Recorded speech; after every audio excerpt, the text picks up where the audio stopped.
আল্লাহ পাক বলেন, হে নবী, কিতাবে বিশ্বাসী যারা তাদেরকে ডাক দেন। এদেশে আমরা কিতাবে বিশ্বাসী না? কিতাবের নাম কি? আরো জোরে বলেন। অন্য ধর্মের যারা আছে তারাও তাদের একটা কিতাবে বিশ্বাসী। এ বাইরের দেশগুলোতে সফর করতে গেলে আমি যদি ট্রেনে যাই, বাসে যাই, জিজ্ঞাসা করলাম সেদিন থাইল্যান্ডে একজনকে, আপনার নাম কি? নাম বলার পরে দেখলাম লোকটা ইহুদি। আপনার নবীর নাম কি? বলছে জোসেফ। জোসেফ মানে মুসা আলাইহিস সালাম। হযরতে মুসা নবী বলে আমরা যাকে চিনি, ওরা নাম পাল্টিয়ে জোসেফ বলে ডাকে। সেদিন মালয়েশিয়া খ্রিস্টানের সাথে দেখা হয়েছিল, বললাম নাম কি? জিজ্ঞাসা করার পরে নাম বলে। নবীর নাম কি? বলে যিশু। 70টা সুখ ওর সাথে আল্লাহ মিল করে রাখবে, একটার পর একটা শান্তি সুখ আপনি পেতেই থাকবেন।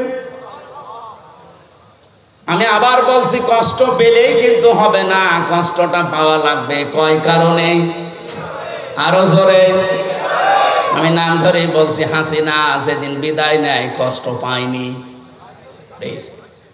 না পেলে কাঁদছিল কেন? কি কন্দন দেখেছেন? আমার মনে হয় স্বামী মরে গেল, মহিলা তো কাঁদেনি, 2 দিন কাঁদছিল। কাউকে দেখে দেখে আল্লাহ পাক এটা আমাকে আকৃতি দিয়েছেন এমন না। এজন্য ইন্নী ওয়াজ্জাহতু ওয়াজহিয়া লিল্লাযী ফাতারাস সামাওয়াতি ওয়াল আরদা হানিফা। এই যে সাবধানে মাঝখানে যে শব্দটা ফাতারা, ফাতার মানে তৈরি করা, খলাক মানেও তৈরি করা, সৃষ্টি করা, ফাতারা মানেও তৈরি করা। তৈরি করা প্রায় 33টা আরবি আছে। কেন আল্লাহ ওই 32টা বাদ দিয়ে ফাতারা দিলেন?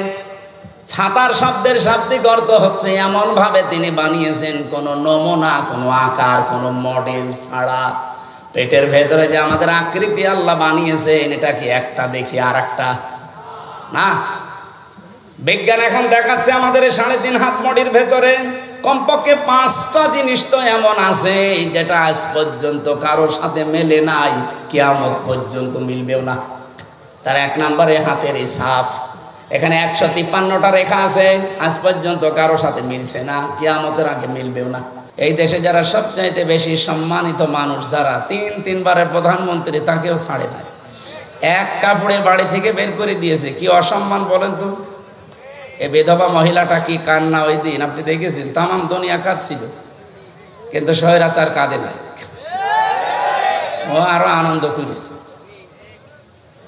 শুধু বাংলাদেশ না, আপনাদের শুধু এই পাশের জেলা, এটা পিরোজপুর না, পাশের জেলা পিরোজপুরের সন্তান না আল্লামা দেলাওয়ার হোসাইন সাইদি রহমতুল্লাহ আলাইহি, তামাম দুনিয়ার কাছে পরিচিত। বিশেষ করে মুসলিম বিশ্ব যারা, তাদেরকে তারা ওনাকে নিয়ামত মনে করে আল্লাহ। কাবা শরীফের ভেতরে আজ পর্যন্ত এই বাংলাদেশ থেকে মাত্র 2 জন প্রবেশ করতে পেরেছে। একজন এই আল্লামা সাইদি, আর 2 নম্বরে রাজশাহী বিশ্ববিদ্যালয়ের ভিসি ডক্টর এম এ বারি। এই 2 জন ছাড়া আজ পর্যন্ত এই দেশের কোনো রতি মহারতি ঢুকতে পারে না কাবা শরীফের ভেতরে। তার সম্মান নিয়ে সিনেমিনি খেলা, এমনকি তাকে ধর্ষণ মামলা পর্যন্ত দিয়েছে। যে মহিলাকে সাজিয়ে নিয়ে এসেছিল, অ্যাডভোকেট তাজুল ইসলাম জিজ্ঞাসা করছে, এই মেয়ে, এই আল্লামা সাইদি ধর্ষণ করেছে? জি। তোমার জন্ম তারিখ কত? তোমার তো জন্ম হওয়া লাগবে যখন ধর্ষণ করেছে। বলছে আমার জন্ম 1975। ধর্ষণ করেছিল কত সালে? 1971। এটা কি রুহের জগতে? এইটাই চলছিল দেশে, বাস্তবতা এইটাই চলছিল। আমি নিজে তো একজন ভিকটিম, আমি দেখেছি। আমার বিরুদ্ধে যে সাক্ষীগুলো নিয়ে এসেছিল আদালতে 4 জন, জীবনে না আমি ওদেরকে দেখেছি, না ওদের নাম শুনেছি, না ওদেরকে আমি চিনি। এই মানুষগুলো পরবর্তীতে আগস্টের 5 তারিখের পরে এসে ক্ষমা চেয়ে গেছে, বলছো হুজুর মাফ করে দিয়ে, টাকা পেয়েছিলাম, হালাল করার জন্য গিয়েছিলাম। কি আশ্চর্য দেশ চলছিল বলেন। সারা দেশে এইটাই চলছিল। আর ওরা পৃথিবীর মডেলদেরকে দেখাতো যে আমরা ন্যায় বিচার করছি। এর নাম ন্যায় বিচার? ডাক্তার জোবাইদা রহমান, এই মহিলাটা আজ 17 বছর মায়ের দেশে, অথচ তার 3 বছর সাজা লাগিয়ে, তার তো জেল খাটা লাগে নাই, বেকার সাজাটা লাগিয়ে কি করলেন? এই যে এখন তামাম দুনিয়া প্রমাণ পাচ্ছে যে এটা পুরা ডাহা মিথ্যা কথা। তার স্বামীর নামে যাই দিয়েছেন এ হালকা পাতলা মানুষ বিশ্বাস করতেও পারে, না করতে, তো একটা মহিলা মানুষ, সে 17 বছর বাইরে, তার নামে এরকম মিথ্যা।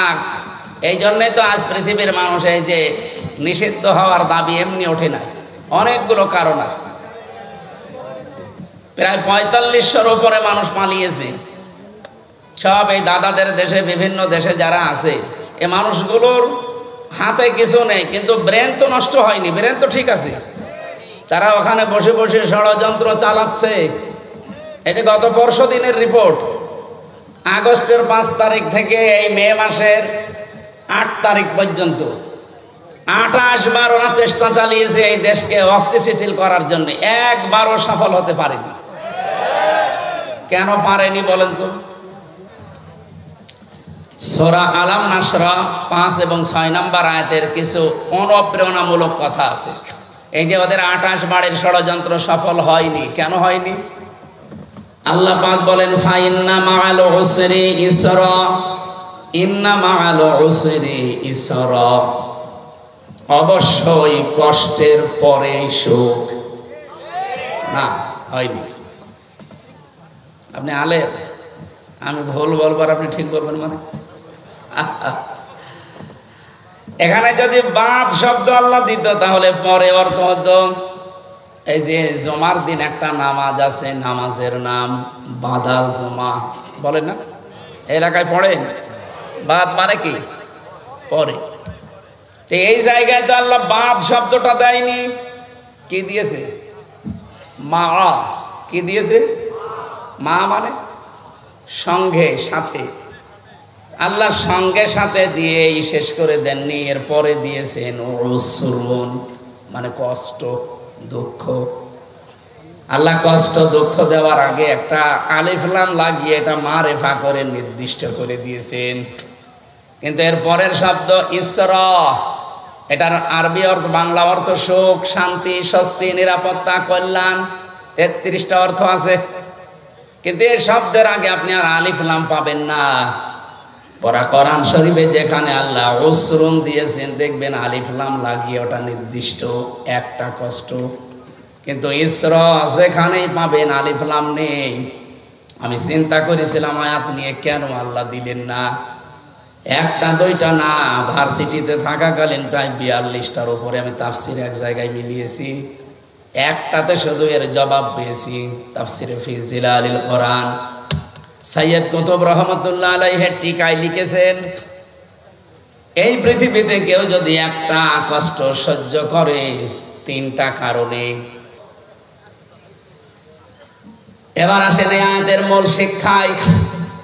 আল্লাহ পাক যেহেতু উসরুন ইসরা দিয়েছেন, একটা কষ্ট যদি আপনি দুনিয়ায় সহ্য করেন 3টা কারণে। কয়টা? যে কোনো কারণে কষ্ট পেলে, দুঃখ পেলে, কষ্টের সাথে সাথে আল্লাহ সুখ দেবে, কথা কোরআনে নেই। কিন্তু কষ্টটা যদি আপনার 3টা কারণে হয়ে থাকে, মাস্ট বি, আল্লাহ যেহেতু ইন্না দিয়েছেন, মাস্ট বি, অবশ্যই আপনার সাথে আল্লাহ কষ্টটার পরেই সুখ একটা একটা করে। কয়টা? কমপক্ষে 70টা। 70টা সুখ ওর সাথে আল্লাহ মিল করে রাখবে, একটার পর একটা শান্তি সুখ আপনি পেতেই থাকবেন। আমি আবার বলছি, কষ্ট পেলেই কিন্তু হবে না, কষ্টটা পাওয়া লাগবে। কয় কারণে? আরো জোরে। আমি নাম ধরেই বলছি, হাসিনা যেদিন বিদায় নেয় কষ্ট পায়নি, না পেলে কাঁদছিল কেন? কি কন্দন দেখেছেন? আমার মনে হয় স্বামী মরে গেল, মহিলা তো কাঁদেনি, 2 দিন কাঁদছিল। তার মানে কষ্ট পেয়েছে না পায়নি? কষ্ট পেলেই সুখ পাবেন না। কয়টা কারণে বললাম? 1 নম্বরে আপনার কষ্ট যদি হয় আল্লাহর জন্যে, 2 নম্বরে আপনার কষ্ট এই দুনিয়ায় যদি হয় রাসূলুল্লাহর জন্যে, 3 নম্বরে আপনার কষ্ট যদি হয় মানবতার জন্যে। এই 3টা কারণে যদি একটা কষ্ট আপনি ভোগ করেন, মাস্ট বি এর সাথে সাথে আমার আল্লাহ 70টা সুখ শান্তি আপনাকে দেবে। এ ওয়াদা মিথ্যা হতে পারে? সিস্টেম অপর পৃষ্ঠায় দেখুন, যেহেতু আল্লাহ এটা রিপিট করেছেন এই জন্য পরের শব্দটা কি, ইন্না মাআল উসরি ইসরা, অবশ্যই কষ্টের পরে সুখ। এ কথা আল্লাহ ডবল করে বললেন কেন? আপনি আগেরটা শুনলে যেমন ভালো লেগেছে আপনার যে কষ্টের সাথে, তাহলে সুখ আছে 70। ঠিক এইরকম ভাবে কোন মানুষ যদি একটা সুখ ভোগ করে, একটা শান্তি দুনিয়ায় পায়, কিন্তু শান্তি আর এই সুখ যদি হয় অবৈধ, অবৈধ সুখ নেই দুনিয়ায়। যারা পরকীয়া প্রেম করে শান্তি নেই, সুখ নেই না? এলাকায় এসব চলে না? চলা তো দরকার। যারা এগুলো করেন বলেন তো তাদের কি সুখ শান্তি না পেলে এমনি করে তারা? 2-3টা ছেলে মেয়ে রেখে ধুয়ে চলে যাচ্ছে আল্লাহর রাস্তায়, তার মানে সুখ অবশ্যই পেয়েছে না পায়নি? এই কি বৈধ সুখ না অবৈধ? আরো জোরে বলেন। এক একটা অবৈধ সুখ ভোগ করলে অশান্তি পাবেন কয়টা? কমপক্ষে 70টা। বেগাইরি হিসাবটা বাদ দিলাম আমরা, যেহেতু একটা নেকির কাজে সর্বনিম্ন আছে 10, এরপরে 70, এরপরে 700, এরপরে আরো বেশি, আমরা মাঝখানেরটা ধরলাম। আপনি হিসাব করে বলেন এক একটা অবৈধ সুখে যদি 70টা অশান্তি, কষ্ট, অপমান, অপদস্থ, অকল্যাণ, দুঃখ আল্লাহ দেয়, এই 15.5 বছরে যারা ছিল তারা কি বৈধ ভাবে না অবৈধ? আমি বাংলায় বলছি কারণ আমি নিজে, আমার 33 বছর বয়স, 92 সালে আমার জন্ম। আমি 3 বার ভোট দিতে পারতাম 18 বছর থেকে শুরু করলে, একবারও পারি নাই। কি? আরে ভাই আমি একবার না জেলখানা ছিলাম, মাফ করে দিলাম, বাকি 2 বার। একবারও যখন পারি নাই, তাহলে যারা ছিলেন আপনারা অবৈধ ছিলেন। আমার নিজেরটা, আপনারটা যা বলবেন বলেন। এই হিসাবে এই 15.5 বছরে যারা সুখ পেয়েছে, শান্তি পেয়েছে, এই সুখটা কি বৈধ সুখ না অবৈধ? সুখ পায়নি তারা। কত মানুষকে মিথ্যা মামলা দিয়ে সুখে ছিল তারা। মনে আছে আমার কাছে টাকা পায়, আমার বাড়ি থেকে নিয়ে গেল, যে বলছে 10টা লাখ টাকা পাঠান, নাই 50টা মামলা দেব। মনে আছে টাকা আমার বাবার কাছে ওরা পায়, টাকাগুলো চাচ্ছে। এভাবে বহু মানুষ বহু কিছুর মালিক হয়েছে, কিছু কোলাঙ্গার অবৈধ অফিসারের কারণে। আর তাদের ওই জের এখন এই যে পেছনে দাঁড়িয়ে আছে, এই পোশাকের উপর পড়ছে। এরা তার ওইভাবে কোটি কোটি টাকা আত্মসাৎ করে নাই, মানুষের জিনিস মেরে খায় নাই, অথচ এদের পোশাকটা এখন কালার করে ফেলেছে ওই কিছু কোলাঙ্গার অফিসারের কারণে। এই জন্য আমরা চাই এই যে 1628 জন মানুষ যারা দায়িত্বে ছিল, একটাও যেন দায়িত্বে না থাকে, সবগুলো পেছনে লাথি দিয়ে তাড়াতাড়ি দেবে, কোনো দরকার নেই। এগুলো সব হয় জালেম, না জালেমদের দোষ। এদের কারণে আজ এই পোশাকটা পর্যন্ত এখন কালার হয়ে গেছে। কত সম্মানিত পোশাক এটা, এখন মানুষ আর সম্মান দেয়। কিন্তু দোষ তো এদের না, দোষ তো ওইগুলো, এই বেনজির, এই মনিরুল, এই হাবিব, সে হাউং আঙ্কেল তো আর নাম তো পাল্টিয়ে গেছে, হাউং আঙ্কেল। আমি ওই ছোট হুজুরটার সাথে ছিলাম জেলখানায়, ওই পিসকে হুজুর যেটা মাদানি, আমারে বলছে হামজা ভাই আমি এমনি মানুষ ছোট, আমার এই পর্যন্ত, আমার আর ওরা এক ঘরে দিয়েছিল, আমি এমনি ছোট মানুষ, আমার জিনিসপত্রও ছোট, আসলেও ছোট। অতটুকু মানুষের জিনিসপত্র আর কি হবে? বলছে আমার রাত 12টার পরে নিয়ে গেল ওই হাতির ঝিলে, চোখ বেঁধে নিয়ে আমার পুরাটা উলঙ্গ করিস। একটা অর্ধ উলঙ্গ মেয়ে লোক নিয়ে এসে আমার সামনে দাঁড় করিয়ে ওর মাজার উপরে, যে কাঁধের উপরে হাত দিয়ে সিগারেট হাতে ধরিয়ে ছবি তুলছে। এনার মতো এক এসআইকে ডাক দিয়ে বললাম, ভাই আপনারা যা করছেন এটা কি হারুন সাহেব জানে না? মানে উনি তো করাচ্ছে। বলছে ওই দিন আমার এত অসহায় লাগছিল, কারণ আমার শরীরে কোনো পোশাক নেই, একেবারে পুরা উলঙ্গ করি আমারে। আমি ছোট মানুষ হয়, কিন্তু আমার বয়স তো ঠিক আছে। ওর বয়স কিন্তু ওই সময় ছিল 27, এখন 31। আমার মাত্র 3 বছরের ছোট, 2 বছরের। ওই সময় আমি একটা মন থেকে যে কান্না আসছিল ভেতর থেকে, আর আমি মাজলুম ওই সময়। ইত্তাকি দাওয়াতাল মাজলুম ফাইন্নাহা লাইসা বাইনাহু ওয়া বাইনাল্লাহি হিজাব। নবীজি বলেন মাজলুমের বরদোয়া থেকে বেঁচে থাকবা, কারণ মাজলুমের বরদোয়া আর আল্লাহর ভেতরে কোনো পর্দা নেই, সঙ্গে সঙ্গে চলে যায়। ওই দিনই বলেছিলাম, আল্লাহ আমাকে যা করলো বেইজ্জতি, এইভাবে করে যেন এই লোকটাও বেইজ্জতি হয়। ওই ছোট হুজুরের কয় ইঞ্চি ছিল আমরা জানি না, কিন্তু হারুন সাহেব যে কয় ইঞ্চি তামাম দুনিয়া জানে। কয় ইঞ্চি? বাগেরহাটে চলে এসেছিস সারা দুনিয়া। আমি কয়েকদিন আগে সিঙ্গাপুরে ছিলাম, ওখানে বাঙালিরা আছে। আমারও বলছে 3 ইঞ্চির খবর কি? কিসের 3 ইঞ্চি? এটা তো বাংলাদেশ না, সিঙ্গাপুর, মালয়েশিয়া, থাইল্যান্ড, এই দেশে এসেও 3 ইঞ্চি। তামাম দুনিয়া। আমি প্রায় 50টার উপরে দেশ গেলাম, যেখানে যাই ওই আগে 3 ইঞ্চির খবর কি? নাম বলে না কেউ, যে ওনার নাম যে হারুন, এটা নবীর নাম, অথচ পুরা নামটা এখন গায়েব হয়ে গেছে, না নামটা চলে এসেছে ওই ইঞ্চি ইঞ্চি। সম্মানিত ভাইরা, একটা অবৈধ সুখ যারা ভোগ করছেন, এভাবে বহু সুখ ভোগ করেছেন 15.5 বছরে, বহু শান্তি পেয়েছেন, কিন্তু আপনি নিজেও জানতেন যে এই সুখ, এই শান্তিগুলো অবৈধ সুখ, এগুলো বৈধ সুখ না। আমার কুষ্টিয়া যেই 2 লোক, হানিফ সাহেব আর ইনু সাহেব, আমি নিজে গ্যারান্টি দিচ্ছি, যদি আমার সাথে এমপি দাঁড়ায় আর জীবনে যদি পাশ করতে পারে, আমি মিষ্টি খাওয়াবো। অথচ যে 3 বারে বুক ফলিয়ে এমপি গিরি করে গেল, এমনকি মন্ত্রীও হয়েছিল, হয়নি? তারা সুখ পায়নি। এই যে অবৈধ সুখ যারা ভোগ করলেন এই 15.5 বছরে, কসম আল্লাহর, প্রতিটি অবৈধ সুখের পেছনে সাথে সাথে আল্লাহ 70টা করে অশান্তি রেখে দিয়েছে। এগুলো পুরা ভোগ করবেন, এরপরে আপনি অন্য কিছু চিন্তা করবেন।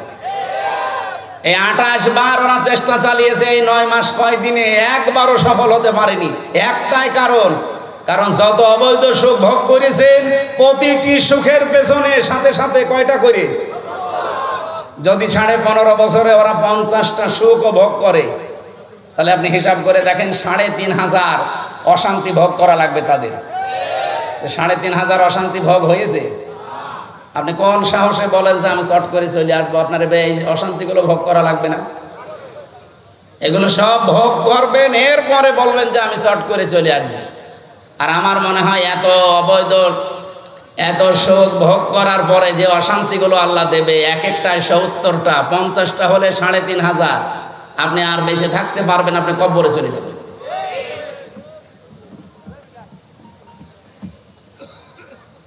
এখানে যারা আছে এই মানুষগুলো ওখানে বসে বসে, ওদের ব্রেন তো ঠিক আছে, ওদের মেধা এখনো নষ্ট হয়ে যায়নি। এই মেধা দিয়ে, এই ব্রেন দিয়ে ওখান থেকে বিভিন্ন চালতেছে, বিভিন্ন ষড়যন্ত্র পাঠাচ্ছে। এ কারণেই তো দেশের লোক এখন সব একদল হয়ে গেছে যে না, ও যতদিন পর্যন্ত বাইরে বৈধভাবে থাকবে ততদিন আমরা শান্তিতে নেই। দেশের লোক আমরা চাই এরা যেন নিষিদ্ধ হয়ে যায়।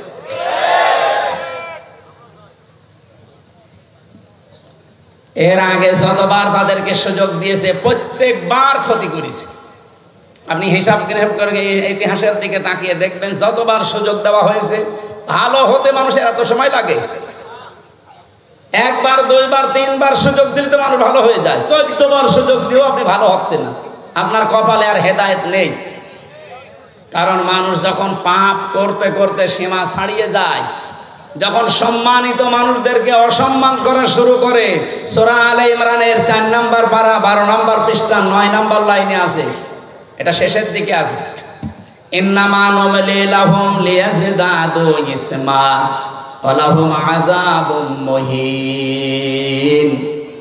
রব্বুল আলামিন বলেন, মানুষের পাপের বোঝা যখন ছাড়িয়ে যায়, তখন আমি তাকে অপমানজনক শাস্তির ভেতরে ফেলে দেই। এজন্য তামাম দুনিয়া এখন ঘৃণা করছে। আজকের রিপোর্ট পেলাম, আন্তর্জাতিক একটা রিপোর্ট দিয়েছে আমেরিকা, 257টা দেশ মিলে আজকে 12:30টার সময় পেলাম। তামাম দুনিয়ায় 3 জন মানুষ ঘৃণিত এখন সারা দুনিয়ায়, সবাই ঘৃণা করে তাদের। 1 নম্বরে হাসিনার নাম এসেছে। বলছো সুবহানাল্লাহ। সে যাই হোক, আপনাদের পাশের জেলার মানুষ না? সুবহানাল্লাহ বলছেন কোন কারণে? নাউজুবিল্লাহ বলে। 2 নম্বরের তার নাম এসেছে, ওনার স্বামী নামে এখন পরিচিত, এই মোদি। পৃথিবীর নিকৃষ্ট মানুষ এই লোকটা। এরে মানুষ বলা ঠিক না, এরে বলা লাগবে জানোয়ার। কারণ এই দুনিয়ার ইতিহাস সে পাল্টিয়ে ফেলেছে। আল্লাহর ঘর মসজিদ ভাঙা আরম্ভ করেছে এই মোদি। আর কথা বলে না কেন? আজ পর্যন্ত পৃথিবীতে এই দুঃসাহস কেউ দেখাতে গিয়েও পারে নাই, আর অথচ এ কাজ করে ফেলেছে অলরেডি। এর আগে 1500 বছর আগে একবার আল্লাহর ঘর ভাঙতে এসেছিল, পারে নাই। কে? আব্রাহা। রে অলরেডি কতগুলো ঘর ভেঙেছে। আজকেও দুপুরবেলা একটা ঘর ভেঙেছে। মসজিদ গুলো ভাঙতেছে আর ধোয়া তুলতেছে যে এর নিচে 500 বছর আগে নাকি মন্দির ছিল। পাকিস্তানের সাথে পারে না। আজকে অলরেডি বিকাল বেলা দেখলাম যে আমরা আর যুদ্ধ চাই না, আমাদের সব আমরা গুটিয়ে নিলাম। কেন? এখনই কেন? আমার এই দেশে যখন কথা বলতে দেয়নি, বিশেষ করে এই 15, 16, 17, 18, 19, 20 এই সালগুলোতে আমি বেশিরভাগ ছিলাম এই কলকাতা, আসাম, এই সমস্ত দেশে। এই প্রদেশগুলোতে ঘুরে দেখেছি এই মুশরিক যারা, আমার আয়াতের ভেতরে যেহেতু শব্দগুলো আছে এই জন্য আমি এই আলোচনাটা নিয়ে আসলাম। মুশরিক দুনিয়াতে যারা, এদের সবচাইতে বেশি ভয় মরণে। যে কোনো ভাবে একটু মরণের ভয় দেখাবেন, পাগল হয়ে যাবে। আপনাকে বাপ না, আপনাকে দোলা ভাই বলবে। আমি লালমনিরহাটে একবার একটা বর্ডার এলাকায়, এই যে বিজিবি যারা আমাদের আছে এখন, বিডিআর, ওরা মাত্র 11 জন মিলে এখানে দায়িত্বে আছে। বর্ডারের ওই পাশে আছে ওরা 22 জন ভারতীয়রা। ওনারে আমি জিজ্ঞাসা করলাম ওনারা কয়জন আছে? বলছে আমরা মুসলমান এখানে আছি 11 জন। আর ওই কলে ওরা আছে প্রায় 22 জন। তা আপনাদের ভয় লাগে না? ওরা 22 জন, আপনারা 11 জন, যদি আক্রমণ করে পারবে? হুজুর শুধু দোয়া করে ছেড়ে দিন, ওদের 22 জন না 33 জন হোক, ওদের একেবারে বাপ বলাবো, শুধু দোয়া করে ছেড়ে দিন। পারে না। এই জন্য পাকিস্তানের সাথে আজ পেরে দিচ্ছে না কেন? কারণ যে কয়টা পাঠিয়েছে, 40 জনকে গতকালকে পাঠিয়েছিল পাকিস্তান, সব লিখিত সই নিয়ে যে আমরা মরবো এই সিদ্ধান্ত নিয়ে আল্লাহর নামে সই নিয়ে যা। ওরা একজনও মরে নাই, সব আক্রমণ করে আবার ফেরত এসেছে। ওরা সাহস এমনি পায়নি। এর 3 দিন আগে, মাত্র 3 দিন আগে, প্রথম যেদিন আক্রমণ চালাবে ওই দিন ক্যাপ্টেন তার বাবা আর্মির যিনি চিফ আছে তাকে ডাক দিয়ে বলেছে, দেখেন আমার ছেলে আমি যুদ্ধের ময়দানে পাঠাচ্ছি দেশ রক্ষার জন্য, মানবতা রক্ষার জন্য। কারণ ওরা মিথ্যা, প্রথমেই মিথ্যার উপরে ভর করে ওরা যুদ্ধ চালাতে চায়।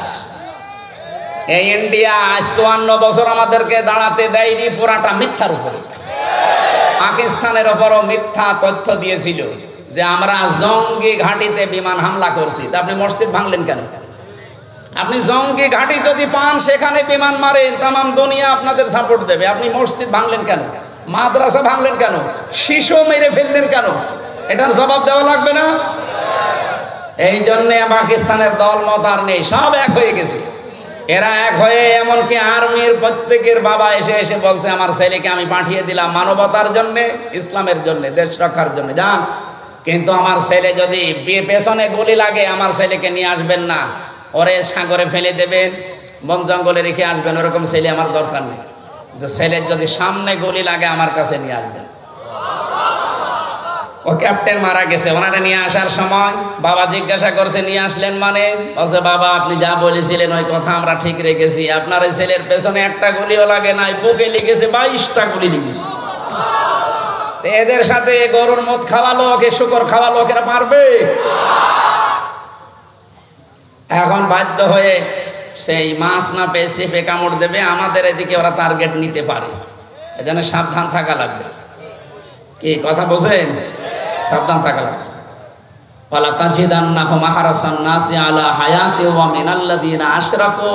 সূরা বাকারার ভেতরে আছে, হে নবী ওয়ালা তাজিদান্নাহুম, লামে তাকিদ নুনে সাকিলা, আল্লাহ গ্যারান্টি দিয়ে জানিয়েছেন, কারণ বানিয়েছে কে? উনি বানিয়েছে, উনি জানে না আপনার মনের খবর? ও মুশরিকদের মনের খবরও জানে। এই জন্য জানিয়েছেন যে দুনিয়ায় সবচাইতে বেশি মরণকে ভয় পায় দুইটা জাতি। এক নম্বরে মুশরিক। কারা? আহরাসান নাসি আলা হায়াতি ওয়া মিনাল্লাযিনা আশরাকু। এই পৃথিবীতে সবচাইতে বেশি জীবনের উপরে মায়া মহব্বত দেখতে পাবেন মুশরিকদের। এই জন্য ওদেরকে যদি একটু দু একটা ফেলে দেওয়া যায় না, ও জীবনের মতো আর মাথা উঁচু করে দাঁড়াতে পারবে না। আমরা যে কথা বলতে চাই যে 28 বার আপনারা চেষ্টা চালিয়েছেন, একবারও সফল হতে পারেননি। 2800 বার চেষ্টা করলেও পারবেন না, কারণ 3500 বার কষ্ট পাওয়া লাগবে, দুঃখ পাওয়া লাগবে, এরপরে তো শান্তির মুখ চোখে দেখবেন। কোরআনের আয়াত আমরা 100% বিশ্বাস করি, করি কিনা? সেই বিশ্বাস নিয়ে বলছি, যারা দুনিয়ার মানুষের সম্মান নিয়ে সিনেমিনি খেলেছে এতদিন, আগামীতে যারা এই দেশের দায়িত্বে আসবে, কেউ যেন মানুষের সম্মান নিয়ে সিনেমিনি খেলতে না পারে, সেই ব্যবস্থায় দেশে করা লাগবে ইনশাআল্লাহ। আজকের মাহফিল যেহেতু সবার জন্য, সবাইকে সামনে নিয়ে কোরআনে কারীম গুরুত্বপূর্ণ একটা সূরার 4 ভাগের 1 ভাগ পড়েছি। একটা আয়াতের মাত্র 4 ভাগের 1 ভাগ। আমার এই মাথার ভেতরে আয়াত নিয়ে যত তথ্য আছে, কিয়ামত পর্যন্ত দিলে ভাই তথ্য শেষ হবে না, এত তথ্য আল্লাহ ঢুকিয়েছে। আমরা চেষ্টা করবো এগুলো ডেলিভারি দেওয়ার। আল্লাহর শুকরিয়া আদায় করছি, জবান খুলে আলহামদুলিল্লাহ। দরুদ আর সালাম পাঠ করছি আমাদের নবী মুহাম্মদুর রাসূলুল্লাহ সাল্লাল্লাহু আলাইহি ওয়াসাল্লামের প্রতি, যাকে আল্লাহ 3টা মিশন আর ভিশন দিয়ে দুনিয়ায় পাঠিয়েছিলেন। নবীজির মিশন কয়টা? আরো জোরে বলেন তো। নবীর মিশন যদি 3টা হয়, আমরা উম্মত, আমাদের ওই 3টা হওয়া দরকার না? নাকি ওই 4টা করবেন? না, 3টাই আমাদের মিশন। 1 নম্বরে তাওহীদ প্রতিষ্ঠা। এটা আপনার জীবনের মেন মিশন আর ভিশন বানিয়ে নেবেন। কিয়ামতের ময়দানে আল্লাহ রাব্বুল আলামিন তাওহীদ প্রতিষ্ঠায় যদি আপনাকে দুনিয়ায় দেখেন, অন্য কোনো আমল আখলাক যদি কমও থাকে আল্লাহ মাফ করে দেবেন। কারণ তাওহীদ এইটা প্রতিষ্ঠার জন্য তামাম দুনিয়ায় আল্লাহ নবী আর রাসূল পাঠিয়েছিলেন। নবীজিকে আল্লাহ ডাক দিয়েছেন সূরা আলে ইমরান 3 নাম্বার পারা 17 নাম্বার পৃষ্ঠার 2 নাম্বার লাইনের 64 নাম্বার আয়াতে পাবেন এটা। কুলিয়া আহলাল কিতাবি তাআলাউ ইলা কালিমাতিন সাওয়াইন বাইনানা ওয়া বাইনাকুম আল্লাহ না'বুদা ইল্লাল্লাহ ওয়া লা নুশরিকা বিহি শাইআ ওয়া লা ইয়াত্তাখিযা বা'দুনা বা'দান আরবাবাম মিন দুনিল্লাহ ফাইন তাওয়াল্লাউ ফাকুলু আশহাদু বিআন্না মুসলিমুন। একটু খেয়াল করুন ভাই, এটা এখন একে বাস্তবতার সাথে দরকার। আল্লাহ পাক বলেন, হে নবী, কিতাবে বিশ্বাসী যারা তাদেরকে ডাক দেন। এদেশে আমরা কিতাবে বিশ্বাসী না? কিতাবের নাম কি? আরো জোরে বলেন। অন্য ধর্মের যারা আছে তারাও তাদের একটা কিতাবে বিশ্বাসী। এ বাইরের দেশগুলোতে সফর করতে গেলে, আমি যদি ট্রেনে যাই, বাসে যাই, জিজ্ঞাসা করলাম সেদিন থাইল্যান্ডে একজনকে, আপনার নাম কি? নাম বলার পরে দেখলাম লোকটা ইহুদি। আপনার নবীর নাম কি? বলছে জোসেফ। জোসেফ মানে মুসা আলাইহিস সালাম। হযরতে মুসা নবী বলে আমরা যাকে চিনি, ওরা নাম পাল্টিয়ে জোসেফ বলে ডাকে। সেদিন মালয়েশিয়া খ্রিস্টানের সাথে দেখা হয়েছিল, বললাম নাম কি? জিজ্ঞাসা করার পরে নাম বলে। নবীর নাম কি? বলে যিশু। যিশু মানে ঈসা আলাইহিস সালাম। ওরা দাউদ নবীকে ডাকে ডেভিড বলে। আমাদের জাতির পিতা যিনি, হযরতে ইব্রাহিম আলাইহিস সালাম। নাকি বঙ্গবন্ধু? এইটা নিয়ে আমার রিমান্ডে টর্চার করতো শয়তানরা। আচ্ছা, আমার জাতির পিতার নাম কি? যাই বলেছে বঙ্গবন্ধু। নাম ইব্রাহিম আলাইহিস সালাম। সঞ্জয় দত্ত ওই লোকটার নাম। আমারে উল্টা পাল্টা গালি গালাজ দিয়ে, সারা দেশের মানুষ মানে বঙ্গবন্ধু, আর ইব্রাহিম আলাইহিস সালাম কে? কে মানে মুসলিম জাতির পিতা। এটা আল্লাহর ঘোষণা দেওয়া। ওই দিন আমার এমন একটা মুখ খারাপ করে কথা বলেছিল, আমার এখনো অন্তরে বাজে। কোথায় পালিয়েছে ওরে ধরে তো আমি এখন পেলে মুসলমানই দিয়ে দিতাম শয়তান। ওর নাম দেখে তো বোঝা যাচ্ছে যে মুসলমানই দিইনি। আর আমার যতগুলো রিমান্ডের অফিসার অধিকাংশগুলো এই মালায়ন করত। এমনকি জেলখানায় 3 বছরে আমার কারারক্ষী ভাগে পড়তো সব দেবদুলাল, সুব্রত বালান, অসিত কুমার, আশিক রায়, এইরকম মানুষ নাম শুনে মনে হচ্ছে যে আল্লাহর ওলি নাকি। আল্লাহ রসুলে বিশ্বাস করে না, হামজার দাম আছে ওর কাছে, আলেম সালেম ওর কাছে সব সমান। 3টা বছর ফাঁসির কন্ডেম সেলের ভেতরে তালা লাগিয়ে রেখে দিয়েছে। একদিন মাঝে মাঝে হিন্দু তো কিছু বলাও যায় না, একদিন বললাম যে দাদা সারাদিন শুধু এই যে 24 ঘন্টা তালা লাগানো, একটু বাইরেও যেতে দিন না, আবার সিসি ক্যামেরা লাগিয়ে রেখেছেন, কেউ যেন আমার সাথে কথা না বলে। একটা কথা হলো আপনার মানবতা নেই যে কি হুজুর কি বলবেন বলে, মানে একটা বই নিয়ে এসে দিন অন্তত পড়ি। ওরে আল্লাহর ওলি বই নিয়ে এসেছে বঙ্গবন্ধুর আত্মজীবনী, ও ছাতা পড়ে করুন। পরে বলছে ভালো বই নিয়ে আসবো, পরে নিয়ে এসেছে বঙ্গবন্ধুর ছেলেবেলা। হলো কার কাঁঠাল পেড়ে খেয়েছে, আম পেড়ে খেয়েছে, সেই কথা লিখা হইতা পড়ে আমি কি পাবো ভেতরে। লাইব্রেরিতে বঙ্গবন্ধু কর্নারে এছাড়া কোনো বই নেই, ভালো বই নিয়ে আনবে।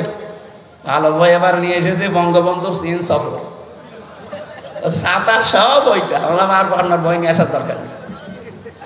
ওই ইমেল বিল্ডিং এ একজন আছে এটিএম আজহারুল ইসলাম, যার মুক্তির জন্য অনেকে তাল বাহানা করছে। দায়িত্বে যারা আছেন, এই যে তারিখ যেটা দিয়েছেন, এই তারিখে যদি সত্যি বাঙালিকে হাইকোর্ট দেখাতে চান না, এবার কিন্তু দেওয়ালে পিঠ থেকে গেছে। আর আগস্টের 5 তারিখ কি শেষ হয়ে গেছে? আমরা চাই এই নির্দোষ মুসলিম মানুষটাকে এই তারিখে যেন আর কোনো তাল বাহানা না করে মুক্ত জীবনে ছেড়ে দেওয়া। এটা চান না আপনারা? চান না?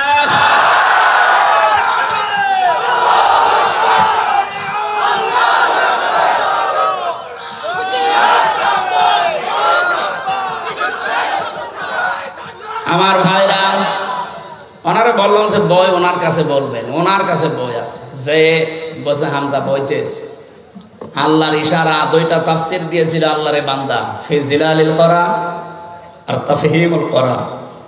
এই 3টা বছরে একাধারে মাওলানা আপনাদের এই জেলার মনে হয় তার নানার বাড়ি মাওলানা মামুনুল হক হাফিজাহুল্লাহ, এ ভাই আমার সাথে এক ঘরে 3 বছর ছিলাম আমরা। ওনার কাছে বহু তথ্য পেয়েছি কোরআন এবং হাদিসের, বিশেষ করে মুহাদ্দিস তো সাইকল হাদিসের ওপর ওনার বড় দখল আছে। তা আমি যেটা আপনাদেরকে শোনাতে চাচ্ছিলাম এখান থেকে, কিতাবধারী যেই মানুষগুলো সবাইকে আল্লাহ ডাক দিতে বললেন যে যারা কিতাব পেয়েছে তাদেরকে ডাক দিন। এখানে যেহেতু অন্যান্য ধর্মের মানুষ যদি থেকেও থাকেন, আপনিও অন্তত একটা কিতাবে বিশ্বাসী না, বিশ্বাসী করেন না? যে ধর্মের লোক হোক, 4,500 ধর্মের লোক এখন দুনিয়ায় বাস করছে, যে কোনো ধর্মের মানুষ হোক, তার ধর্মীয় কিতাব আলাদা আছে। আমাদেরটা যেমন, নাম কি? কোরআন। বলেন বলেন। আল্লাহ সব কিতাবধারীদেরকে ডাক দিতে বললেন, কলিয়া হালাল কিতাব, হে নবী আপনি বলেন, হে কিতাবওয়ালারা, তাআলাও আসো, ইলা কালিমাতিন, একটা কথার দিকে। আল্লাহ কালিমাতিন দিয়েছেন, মাত্র একটা কথার দিকে আসো। সাওয়াইম বাইনানা ওয়া বাইনাকুম, যেটা আমাদের জন্য তোমাদের জন্য সমান হবে, কারো উপরে কোনো বৈষম্য নেই, পক্ষপাতিত্ব নেই, এটা সমান হবে। আসো এই দিকে। কি সেটা? আল্লাহ না'বুদা ইল্লাল্লাহ, আমরা দলমত জাতি বর্ণ ধর্ম নির্বিশেষে সবাই এই কথার উপরে ঐক্যবদ্ধ হই যে আল্লাহ ছাড়া কারো ইবাদত আজকে থেকে করব না। আপনি পৃথিবীর সব ধর্মের কাছে যান, ওরা সবাই এইটাই চায়। বিপদে পড়লে কিন্তু তখন আর দুর্গার কথা, সরস্বতীর কথা মনে থাকে না। আমি ছোটবেলায় বরিশালে পড়তাম যখন, ওই সময় ব্রিজ ছিল না, ট্রলারে যাওয়া লাগতো, লঞ্চে। নৌকা পেয়েছি, যাচ্ছিলাম, হঠাৎ মাঝখানে যেয়ে দেখি ঝড় উঠেছে, কাঁপতেছে নৌকা। আমরা যারা মুসলমান আছি বলছি লা ইলাহা ইল্লাল্লাহ, লা ইলাহা ইল্লা আনতা সুবহানাকা ইন্নী কুনতু মিনাজ জালিমিন। আল্লাহ পাশে এক দাদা আর দাদি বসে আছে, ওই যে গলায় কি দেওয়া থাকে চেনা যায়। ওরা দেখি বলছে লা ইলাহা ইল্লাল্লাহ। কি গো? জিজ্ঞাসা করলাম, দাদা দেখে তো মনে হচ্ছে অন্য ধর্মের লোক, কালেমা পড়েন মানে? মুসলমান হয়েছেন কবে? এখনো হয়নি। কালেমা পড়েন কেন? আমারে বলছে দেখো যে ঝড় উঠেছে, এ ঝড়ে মা কালী দুর্গার কাজ না, এ আল্লাহ লাগবে। এখানে কালী দুর্গা দিয়ার হবে না, আল্লাহ লাগবে। সবাই এটা বিশ্বাস করে যে একজন আছে, কিন্তু বাপদাদার ধর্ম মানতেছে মানতেছে মানতেছে, এই কারণে হয়তো ফিরে আসতে পারে না। এই জন্য সবাই যেহেতু একজনের ওপরে আছি আমরা, আপনি ইহুদিদেরকে বলেন হয়তো তারা 3 খোদা 2 খোদায় বিশ্বাসী, ওরা বলে আল্লাহ একজন আছে কিন্তু তার ছেলে আছে উযাইর আলাইহিস সালাম। খ্রিস্টানরা তৃতীয়বাদে বিশ্বাস করে, আল্লাহ একজন আছে জানি, কিন্তু তার স্ত্রী আছে মারিয়াম, তার ছেলে আছে ঈসা। বলেন নাউজুবিল্লাহ। কোরআনে কারিমে আল্লাহ তাদের বর্ণনাও দিয়েছেন বিভিন্ন জায়গায়। আল্লাহ এই জন্য সূরা ইখলাস নাযিল করে আমাদেরকে শুনিয়েছেন, কুলু হুয়াল্লাহু আহাদ আল্লাহুস সামাদ লাম ইয়ালিদ ওয়া লাম ইউলাদ ওয়া লাম ইয়াকুল লাহু কুফুয়ান আহাদ। বলেন আল্লাহু আকবার। হে নবী আপনি বলেন আল্লাহ কয়জন? আরো জোরে বলেন। তিনি অভাবহীন, তার কোনো অভাব নেই। তিনি কাউকে জন্ম দেননি, তাকেও কেউ জন্ম দেয়নি। তার সমকক্ষ আকাশ আর জমিনে আর কেউ নেই। এই 4টা জিনিসের উপরে আমাদের ঈমান। আমরা যারা ঈমানদার দাবি করছি এই 4টা জিনিসের উপরে, এই দেশে অন্য কিতাবের বিশ্বাসী যারা, তারাও অন্তত একজনকে বিশ্বাস করে বিপদে পড়লে। সেদিন যশোরের কলেজের এক অধ্যাপক বিসিএস ক্যাডার, উনি ওনারে বললাম যে স্যার আপনার মুসলমান হওয়া লাগবে না, আমি আপনাকে জোর করে মুসলমান বানাতে ইচ্ছা করলে বানাতে পারতাম। কারণ এই দেশে আপনারা মাত্র 4-5 ভাগ, আর আমরা শুধু মুসলমানই 92 ভাগ। ভারতে যেমন চিটারি করে বাটপারি করে অত্যাচার জুলুম নির্যাতন করে তারা কি চালাচ্ছে আপনারা দেখতে পাচ্ছেন। আমরাও করলে করতে পারতাম, কিন্তু আমাদের ধর্মে এটা নেই। লা ইকরাহা ফিদ্দিন। আমাদের ধর্মে বাড়াবাড়ি আছে, জোর জবরদস্তিও নেই। তা আপনাকে আমি একটা আহ্বান জানাই, আপনি আমাদের ধর্মীয় গ্রন্থ কোরআনে কারীম, এটা বাংলা অথবা ইংরেজিতে একটু ভালো করে পড়বেন, বুঝে বুঝে। আল্লাহর ইশারা উনি 3 মাস পরে দেখি নিজের থেকেই মুসলমান হয়ে গেছে। এই জন্য সবাই জানে যে একজন আছে, শুধু বিবেকটা একটু হালকা কাজে লাগালেই এ পৃথিবীর কোনো মিথ্যা ধর্মে মানুষ আর থাকবে না। বিবেকটা কাজে লাগে না, এই জন্যে মানুষ আসতে চায় না। এই যে গিরিশচন্দ্র সেন, আপনি কি মনে করেন লোকটা কি জ্ঞানী কম ছিল কোরআনের উপরে? কোরআনের বঙ্গ অনুবাদ করেছে, তাফসিরও লিখেছে। এখানে শামীম ভাই সহ যত অফিসার বলেন, যত আলেম ওলামা আছে, আমি গ্যারান্টি দিলাম পড়া কোরআনের প্রতিটি শব্দের অর্থ আপনার জানা আছে। কথা আপনি বলতে পারবেন না, পারবেন না, কেউ পারবে না। আমি পড়িয়েছিলাম বিশ্ববিদ্যালয়ে থাকাকালীন পুরাটা, কিন্তু আমার মনে নেই। এখন আমার আবার দেখা লাগবে। আপনি চিন্তা করতে পারেন, কোরআনের উপরে সেই 5 পাস করার পরে তো এর উপরে আছি আমি। আমার এর উপরে অনার্স মাস্টার্স করা, আমি ডক্টরেটও করবো এর উপরেই, আমার কামেলও করা এর উপরে, সারা জীবন চলছে এর উপরে। অথচ আমার এখনো আয়ত্ত হয়নি। কতবার যে পুরা কোরআন শরীফ খতম করেছি আমি জানি, আর আমার আল্লাহ জানে। এরপরও আমার আয়ত্ত নেই। আর তাফসির করতে গেলে যারা লেখে তাফসির জিজ্ঞাসা করেন, এক একটা শব্দের একাধিক অর্থ আপনার জানা থাকা লাগবে, নয়তো আপনি তাফসির করে মেলাতে পারবেন না। দরবা শব্দের অর্থ কোনো জায়গায় মারা, কোনো জায়গায় সফর করা, কোনো জায়গায় দৃষ্টান্ত দেওয়া। এখন যে জায়গায় যে অর্থটা অ্যাপ্রোপ্রিয়েট হবে, খাটবে, ওইটা ওই জায়গায় আপনাকে ব্যবহার করা লাগবে। আপনি মারা অর্থ যদি সফর করার অর্থ করেন, কিয়ামত পর্যন্ত মিলাতে পারবেন? তাহলে এই লোকটা কত বেশি কোরআন পড়েছে আমার চাইতে কোরআন বেশি পড়েছে, বেশি বুঝেছে, বেশি লিখেছে, কিন্তু লোকটা মারা যাওয়ার পরে তাকে কিন্তু আর কবরে দেওয়া হয়নি, জানাজাও হয়নি, পুড়িয়ে ফেলেছে। আপনি নরসিংদী যান, শিবপুরে এখনো পর্যন্ত তার প্রত্যেক ভিটা আছে। কি বুঝলেন? এখান থেকে এই লোকটার সব ছিল কিন্তু মন ছিল না।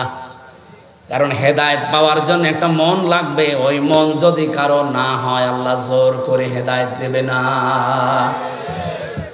আল্লাহ ইচ্ছা করলে কিন্তু পারে, কিন্তু উনি ইচ্ছা করেন না। স্বাধীনতা আপনাকে দিয়ে দিয়েছে আর পাঠিয়েছে আল্লাহর এই কালামটা, কোরআনে কারীম। এই যে সূর্যটা আলো দেয়, সূর্যের আলো দুনিয়ায় সবাই পায় না? আন্দাজ বলেন কেন? সূর্যের আলো অন্ধ পাবে, অন্ধ যাদের চোখ ভালো নাও পাবে? বলেন। এখন দোষ কি সূর্যের না ওর চোখের? বলেন বলেন। এই দেশে যারা আমরা ইসলামের খাদেম বলে পরিচিত, আমরা সবাই কিন্তু ইসলামেরই খাদেম, কেউ ইসলামের মালিক না। কি ইসলামের মালিক আমরা? ইসলামের খাদেম আমরা, কামলা, লেবার, মনীষ, জন, পাট যাই বলেন, আমরা খেদমত করে যাচ্ছি। এই দেশে যদি ইসলাম কায়েম হয় তো ভালো, না হলেও আমাদের কোনো লস নেই। আমাদের একটা নির্ধারিত বেতন আছে, ওই বেতনটা কোন দিন আল্লাহ দেবেন। ওয়াবুদ রাব্বাকা হাত্তা ইয়াতিয়াকাল ইয়াকিন। সূরা নাহলের ভেতরে আছে 99 নম্বর আয়াত, 14 নম্বর পারার 6 নম্বর পৃষ্ঠার একেবারে শেষ আয়াত এটা। আল্লাহ পাক বলেন ইবাদত করতে থাকো ওই দিন পর্যন্ত যতদিন ইয়াকিন না আসে। ইয়াকিন মানে মৃত্যু। যতদিন মরণ না আসবে ততদিন ইবাদত করতে থাকবা। এই জন্য জীবনের শেষ দিন মানে আমি একেবারে যেদিন আজরাইল না দেখবো এই দিন পর্যন্ত আমার টার্গেট থাকবে কি করি এই জমিনে আল্লাহর বিধান জারি করা যায়। আল্লাহ ছাড়া কারা ইবাদত আমরা রাজি না করতে, যদিও চাপিয়ে দেন ওটা আমরা মানি না। নারী কমিশন যেগুলো চাপিয়ে দিয়েছে 318 পৃষ্ঠা পুরাটা আমি পড়েছি, এর ভেতরে কোরআনের 10টা আয়াতের বিরুদ্ধে ওরা সরাসরি লিখেছে। আমি পুরাটা পড়েছি, আমি আন্দাজে বলছি না, এই 3 দিনে পুরাটা শেষ করেছি আমি। 10টা আমার এই ছোট মাথায় 10টা ভুল পেয়েছি, শুধু কোরআনের বিরুদ্ধে। আর হাদিসের বিরুদ্ধে তো আছেই। ওরা প্রথমেই ভুল ধরেছে, এই পৃথিবীতে দেহ আমার, সিদ্ধান্ত আমার। এই কথাটা পুরা কোরআন শরীফের সাথে সাংঘর্ষিক। বিশেষ করে সূরা আরাফ 54 নম্বর আয়াতের মাঝের অংশে আছে আলা লাহুল খালক ওয়াল আমরু। আল্লাহ বলেন এই জমিন আমার, এখানে সিদ্ধান্ত আমার। আর মহিলারা কি বলতে চায় যে দেহ আমার, সিদ্ধান্ত আমার। দেহ আপনার হয় কি করে? এ দেহের মালিক আপনি। হালাকা হালাল ইনসানি হাইয়ুম মিনাদ দাহরি লাম ইয়াকুন শাইয়াম মাযকুরা। আল্লাহ বলেন আমির হামজা, এমন একটা সময় কি তোমার জীবনে যায়নি যে উল্লেখ করার মতো তুমি কিছু ছিলে না? আমার এই যে 33 বছর, বলেন তো 34 বছর আগে আমি কি উল্লেখ করার মতো কিছু ছিলাম? বলেন। দেহ আমার হয় কি করে? হ্যাঁ, আমার মা বাবা বিছানায় ছিল, এতটুকু তাদের দায়িত্ব। কোরআনে কারিমে সূরা ওয়াকিয়ার ভেতরে আছে তোমার মা বাবা শুধু বিছানায় ছিল, এ দায়িত্ব শেষ।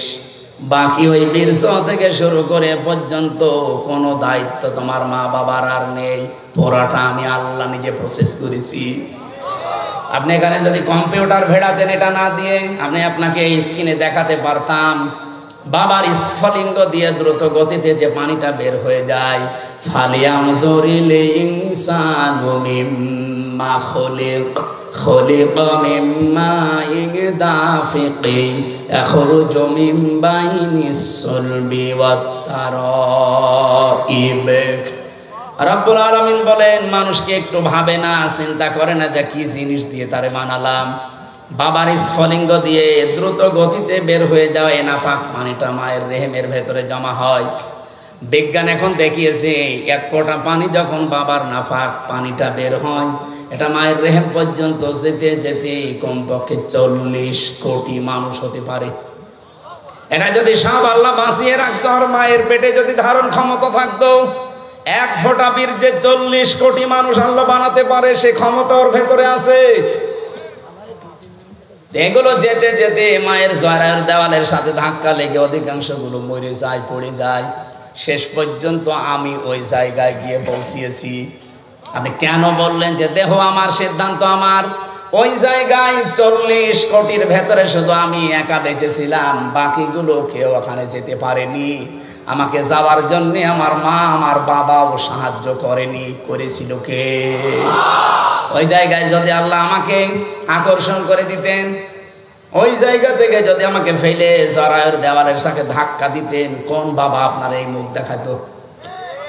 এই তথ্যটা আছে সূরা নাহালের ভেতরে আছে, 14 নম্বর পারা, 14 নম্বর পৃষ্ঠা, 13 নম্বর লাইনের 78 নম্বর আয়াতের মাঝের অংশে আছে, ওয়াজাআলা লাকুমুস সামআ ওয়াল আবসারা ওয়াল আফইদা ইলা আখিরি আয়াত। আল্লাহ পাক বলেন, বাবার এইটা নিয়ে আমি আল্লাহ কমপক্ষে 4টা জিনিস বানাই। 40 দিন 40 দিন 40 দিনের প্রক্রিয়া আছে, 120 দিন লাগে। চুল, রগ, হাড় আর পর্দা, আর মায়ের রেহেমের ভেতরে যে নাপাক পানির থলি আছে, ওইটা দিয়ে আরো 4টা জিনিস বানায়, রক্ত, গোশত, চর্বি আর চামড়া। 4 4 8টা জিনিস যখন এক হয়, তখন ফেরেশতারা বলে, সিদ্ধান্ত চায় আল্লাহ একে কি বানাবো? পূর্ণাঙ্গ মানুষ বানাতে হলে কমপক্ষে 13টা উপাদান লাগে। যে তোমার বাবা আপনাকে 4 4 8টা জিনিস পেয়েছেন, দিয়েছেন, বাকি এখনো কয়টা লাগবে? এই যে আয়াতটা পড়লাম, এই আয়াতের তথ্য এটা। ওয়াজাআলা লাকুমুস সামআ মানে এই যে শ্রবণ শক্তি, ওয়াল আবসারা এই দর্শন শক্তি, ওয়াল আফইদা অন্তরের যে শক্তি। 5টা জিনিস আল্লাহ এখানে নাম দিয়েছেন, শ্রবণ শক্তি, দর্শন শক্তি, বাক শক্তি, আকেল শক্তি আর ঘ্রাণ শক্তি। এই 5টা আল্লাহ বলেন আমার রব নামের কারণে আমি তোকে ভিক্ষা দিয়েছি। আমার বান্দা যেহেতু, তো এই জন্য আমি তোকে দিয়েছি আমার রব নামের কারণে। 8 5 13টা জিনিস যখন এক হয়ে যায়, তখন আকৃতির তৈরি করার সিদ্ধান্ত আসে। ফেরেশতারা বলে, ওয়াল্লাযী ইউসাউবিরুকুম ফিল আরহামি কাইফা ইয়াশা, তিনি সেই আল্লাহ যিনি মায়ের রেহেমের ভেতরে তোমাদের আকার আর আকৃতি তৈরি করেন। এই আকৃতি তৈরি করতে আল্লাহ আপনার মায়ের কাছে জিজ্ঞাসা করেছিল যে ফর্সা বানাবো না কালো বানাবো? বলো।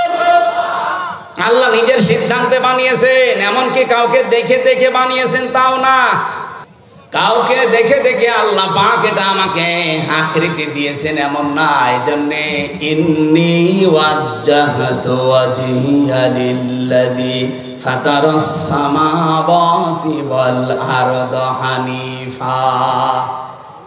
এই যে সাবধানে মাঝখানে যে শব্দটা ফাতারা, ফাতার মানে তৈরি করা, খলাক মানেও তৈরি করা, সৃষ্টি করা, ফাতারা মানেও তৈরি করা। তৈরি করা প্রায় 33টা আরবি আছে। কেন আল্লাহ ওই 32টা বাদ দিয়ে ফাতারা দিলেন?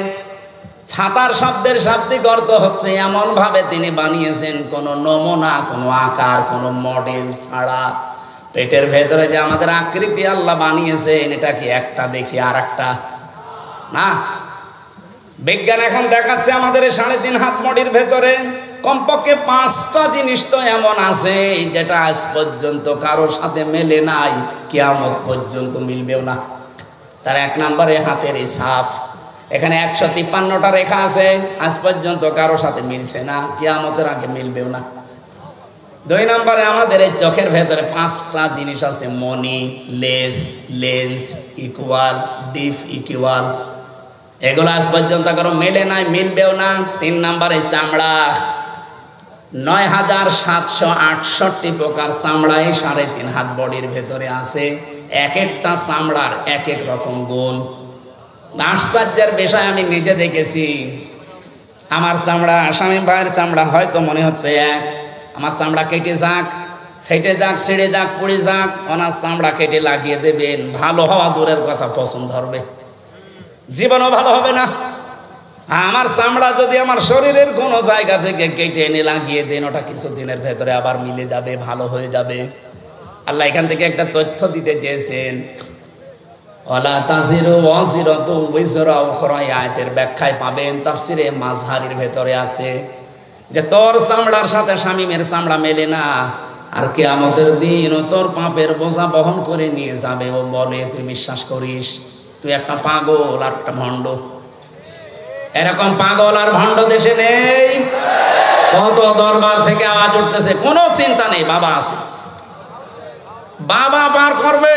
বাবার কি হবে বাবা জানে, আর বাবা ইচ্ছা করলেও পারবে না, কারণ কেউ কারো বোঝা বহন, বলেন বলেন, কেউ কারো বোঝা বহন করবে না।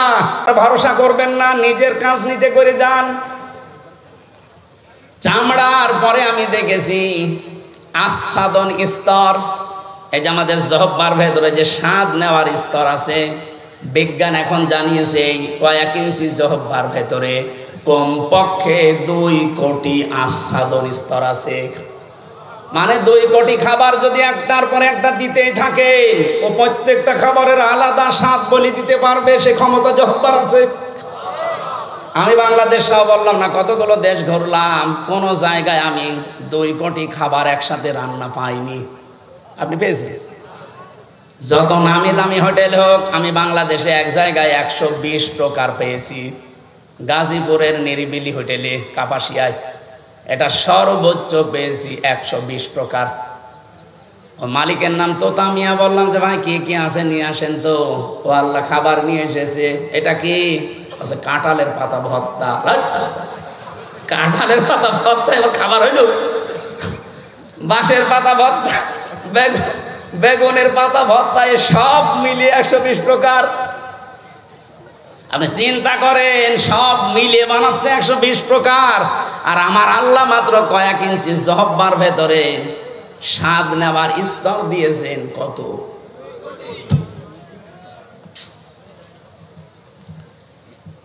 এরপরে পেয়েছিলাম এই মাথার ভেতরে 70,000 তার দিয়েছেন আল্লাহ।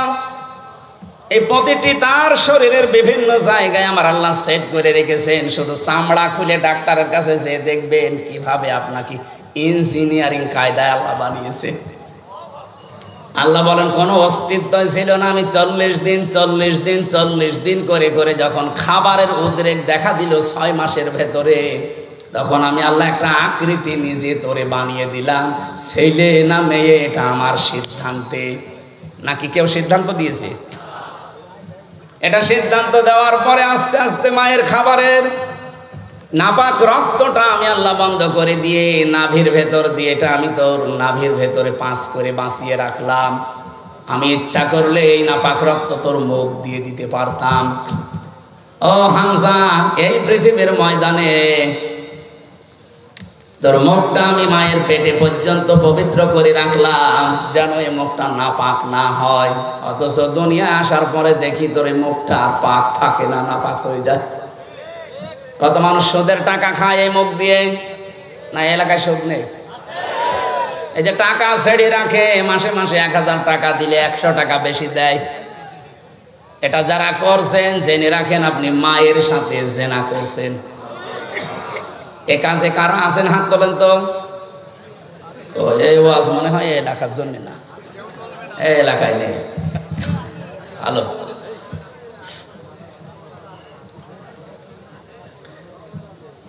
আমি অনেক কিছু খোঁজ নিয়েছি। আমি আসার সময় শুনছিলাম, আমার মনে হয় এখানেও থাকতে পারে, ওয়াজ শুনে যে সুদের টাকা তুলবে। এটা বন্ধ করে ভাই। মায়ের সাথে জেনা করে নামাজ হয়, রোজা হয়, হজ করতে যান, হজ হয়। কোন পাগলামি করেন আপনি? না খেয়ে মরে যান। সুদের টাকা খাওয়া যাবে না, বাদ দেওয়া লাগবে।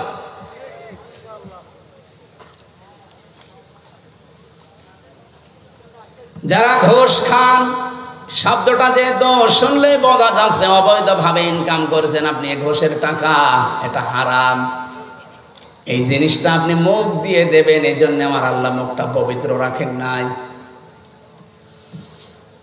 যত নাপাক জিনিস আছে মুখ দিয়ে আজকে থেকে বন্ধ।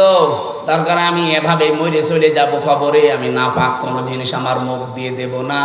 এই মুখটা আমার আল্লাহ নিজে মায়ের পেটের ভেতরেও পবিত্র রেখে দিয়েছিলেন। বলেন সুবহানাল্লাহ। আল্লাহুম্মা আখরাজাকুম মিন বুতুনি উম্মাহাতিকুম লা তা'লামুনা শাইআ ইলা আখিরি আয়াত।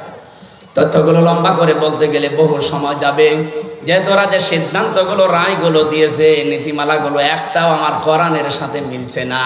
আর কোরআনের সাথে যেটা মেলে না সেটা আমার আল্লাহর পছন্দ। সুতরাং আমরা যখন সিদ্ধান্ত নিচ্ছি আল্লাহ বাদে কারো ইবাদত করব না, সুতরাং দল মত নির্বিশেষে এই দেশে জাতি বর্ণ ধর্ম সবাই আমরা জানাতে চাই কমিশন মানতদের কথা রিপোর্ট ও কমিশনই আমরা মানি না। মির্জা ফখরুল ইসলাম আলমগীর উনি পরশুদিন একটা কথা জানিয়েছে যে কমিশনের ভেতরে ইসলামিক স্কলার যারা, এরকম কোন মহিলা যদি ওই 10 জনের ভেতরে 1-2 জন রাখতেন তাহলে এই বিতর্কটা হতো না। তারা আপনার ভুল ধরে দিত যে এই জায়গায় কোরআনের বিরুদ্ধে চলে যাচ্ছে। আপনি একেবারে সব বাবা শাহজালাল সব হালাল করতে গিয়ে সব সমান সমান করে দিলে হবে? নারী পুরুষের সমান অধিকার কিয়ামত পর্যন্ত সম্ভব না। আমি এখানে পুরুষ মানুষ, শুধু আমার নাভি থেকে হাঁটু পর্যন্ত একটা হাফ প্যান্ট পরিয়ে দেন, আমি কুষ্টিয়ায় চলে যেতে পারবো। আমার মতো 33 বছরের একটা যুবতী মেয়েকে আপনি হাফ প্যান্ট পরিয়ে ছেড়ে দেন তো যেতে পারি কিনা বলেন? এই জন্য আমার মনে হয় রিপোর্ট গুলো যারা দিয়েছেন এরা মেয়াদ উত্তীর্ণ গাঁজা খেয়েছে। মেয়াদালা গাঁজা খেলেও তো এরকম রিপোর্ট কেউ দেয় না। মেয়াদালা গাঁজা খায় আমার লালনের মাজারে দেখি কুষ্টিয়ায়। মেয়াদালা গাঁজা খায় তো এই জন্য পড়ে থাকে, পুলিশ পাহারা দেয়।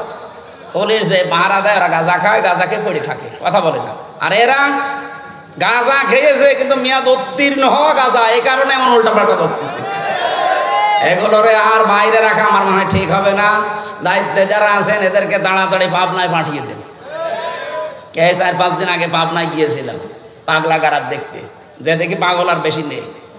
দায়িত্বশীল একজন বসে হুজুর পাগল যা আসে সব ভালো হয়ে চলে যায়, ওইগুলো পাঠানোর দরকার। ওগুলো তো ভালো হচ্ছে না, ওইগুলো পাঠানো দরকার। আল্লাহ না'বুদা ইল্লাল্লাহ, আল্লাহ বাদে কারো ইবাদত করা যাবে না, এটা ঐক্য হওয়ার ভেতরে মূল পয়েন্ট। নবীজির মিশন ছিল এইটা যে তাওহীদ প্রতিষ্ঠা করতে হবে। দুনিয়ার মানুষকে বলেছিলেন আসো আমরা এই একটা কথার উপরে ঐক্যমত হই যে আল্লাহ বাদে আমরা কারো ইবাদত করব না। যে যা করছেন করেন, কিন্তু আল্লাহ বাদে কারো ইবাদত, কারো বাবার ইবাদত চলবে না। ইবাদত হবে কার? ওয়ালা নুশরিকা বিহি শাইআ, আল্লাহর সাথে কোনোদিন আর শরীক করব না আজকে থেকে। এই যে শিন রা কাফ শিরকুন, এক একটা শব্দে লক্ষ লক্ষ কথা আমি তাফসীরে পেয়েছি। শিরিক বিল জাত, শিরিক বিল সিফাত, শিরিক বিল ইখতিয়ারা, শিরিক বিল হুকুক, এভাবে 120 প্রকার আছে। এটা তো একটা একটা করে পয়েন্ট ধরে বলতে গেলে এখন আবার লাগবে 2 ঘন্টা। এরপরে ওয়ালা ইয়াত্তাখিযা বা'দুনা বা'দান আরবাবাম মিন দুনিল্লাহ, রবের বহুবচন আরবাব। এর রবের অর্থ আছে 19টা, এর ভেতরে সামরাইজ করে পাওয়া যায় 5টা।